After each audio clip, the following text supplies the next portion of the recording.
Never believe a prediction that doesn't empower you. When I was born, the doctors told my parents that I would be dead within the first 24 hours of my life. 35 years later, all those doctors are dead.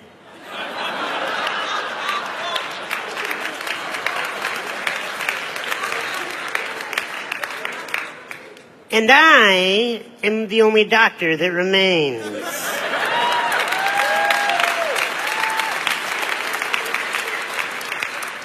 Never believe a prediction that doesn't empower you. How many predictions have been thrown at you your whole life? If you believe predictions that do not empower you, you will wither away and die. Either physically die or your spirit will die as you just walk around the world like a carcass that is just following the masses.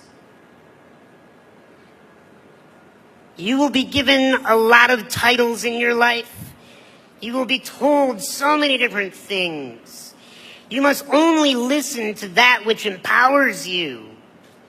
I have a belief that has served me in my life, and that is that everyone is rooting for me to win, even those that do not know it.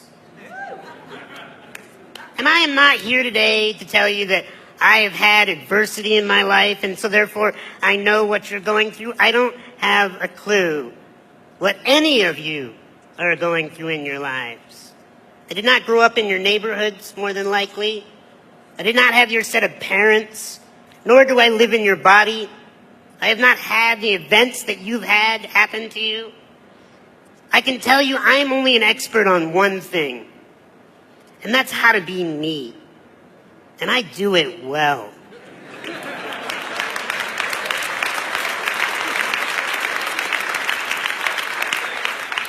But it's not come easily. I've gone through things that I don't wish upon anyone in this room.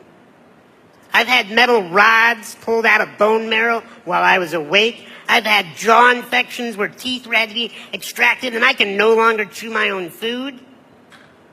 I have to get up every day and be showered and cared for physically by another human being. Fortunately, she's a gorgeous woman that I married.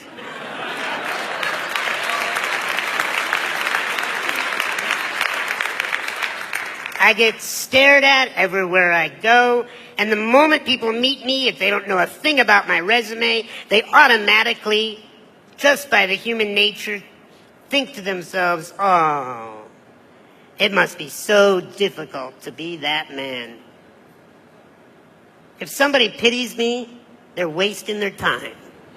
Because I have chosen a life of strength. And I am here to help you choose a life of strength. But I'm going to tell you, we've talked about drugs here. You know what the worst drug to ever hit the human race is? Pity.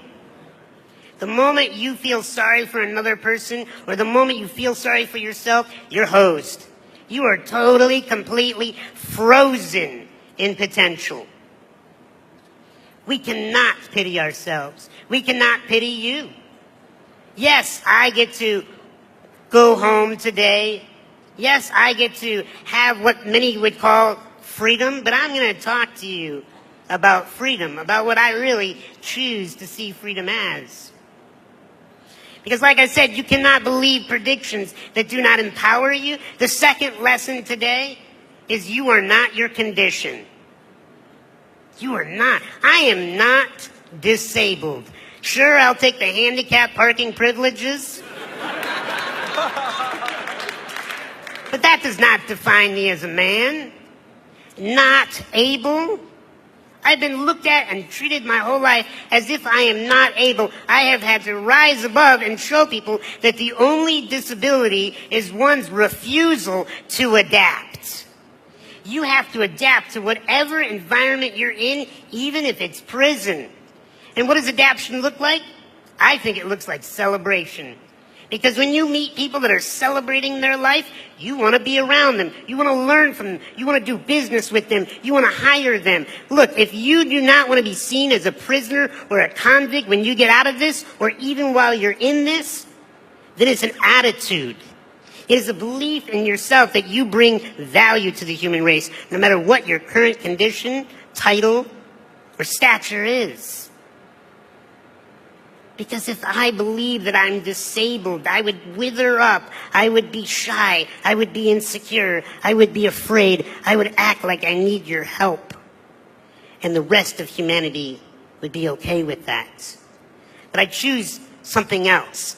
I choose to be strong. I choose to be a leader. I choose to have words to move this planet. I'll tell you why I was born. And I hope it inspires you to find out why you were born. I was born to rid this world of insecurity. Because when a human being is insecure, they do stupid stuff. When we feel like we're not enough, we chase external validation and external objects to try to tell us we're enough. Thank you.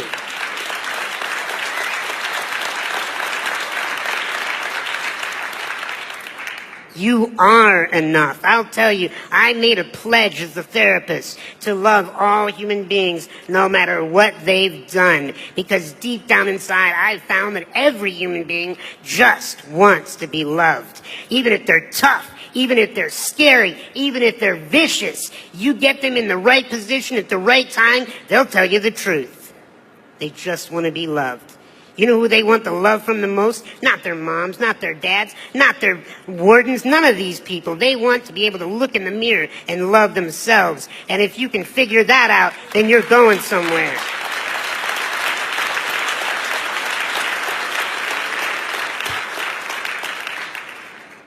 But you cannot feel sorry for yourself.